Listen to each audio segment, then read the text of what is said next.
Well, joining us for this discussion via Zoom from Abuja is public affairs analyst Oladendi Ario.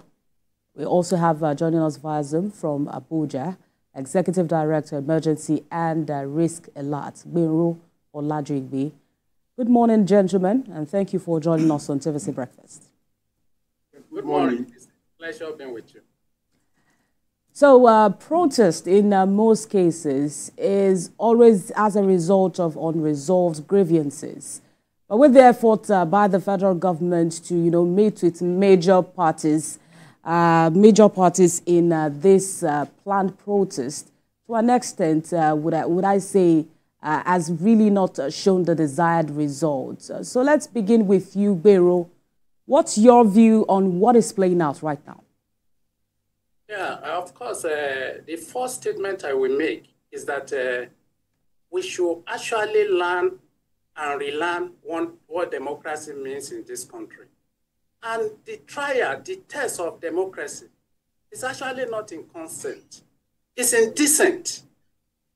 The courage of people to disagree with policies. Of course, that presupposes that even protest was envisaged when we wanted to form government of the people, by the people, and for the people. And it can be taken for granted. There is an assumption that time will come when people will disagree. And it shouldn't bring, if we have internalized democracy, we shouldn't get to this level where everyone is running helter-skelter to demonize protest, as if it's something that is strange. As a matter of fact, this democracy was birthed by protests in Nigeria, protests against the military. So it's a package. Democracy is a package, but we have reduced it to level of election. That when election hold, of course, we have achieved democracy. No! Governance must be interrogated. Policy must be interrogated.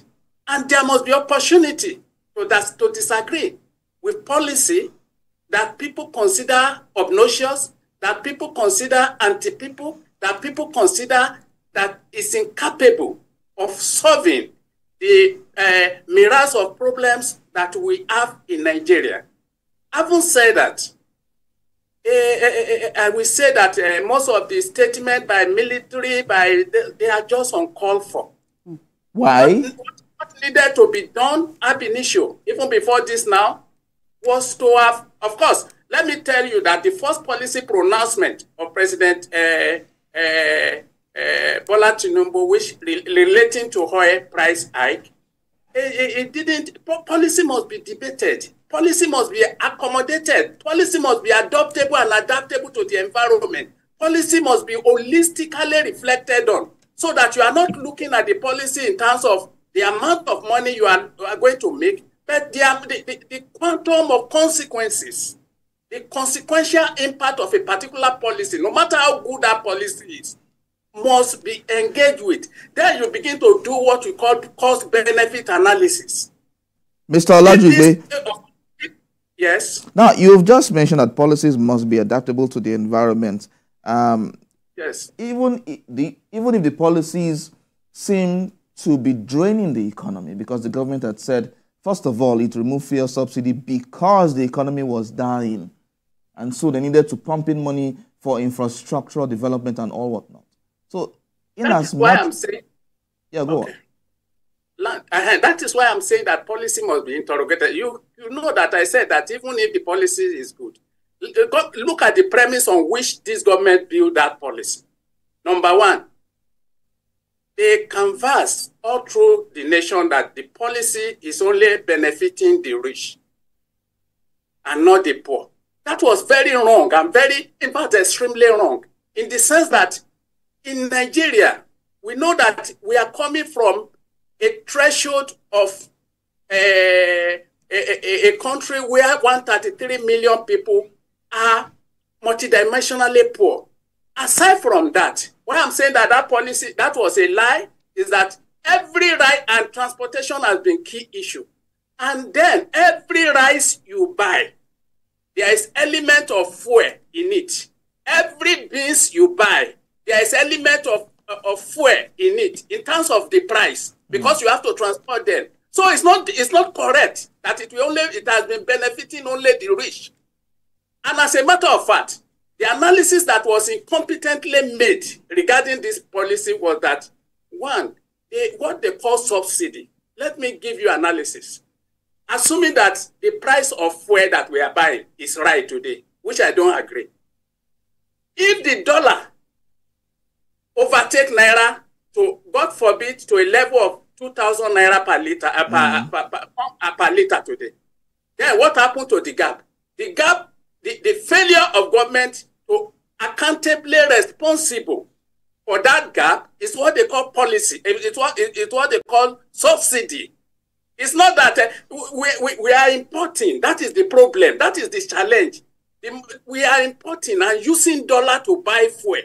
And of course, if you look at my publication and suggestion in Vanguard, February 6th, I told the president, in fact, I call it that what the president President Tinubu must urgently do.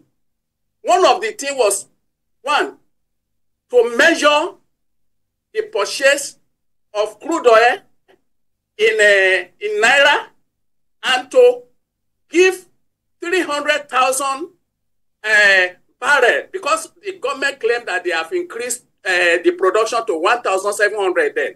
To give 300,000 barrels, reserve it for local production, engage with Dangote, and that, in fact, they will be able to respond to bring down the price of that thing to the extent that I calculated that at the pump price will be around 250 naira. Okay. Because by my calculation, that 300,000 barrel translated to 47 million liters when processed. Okay.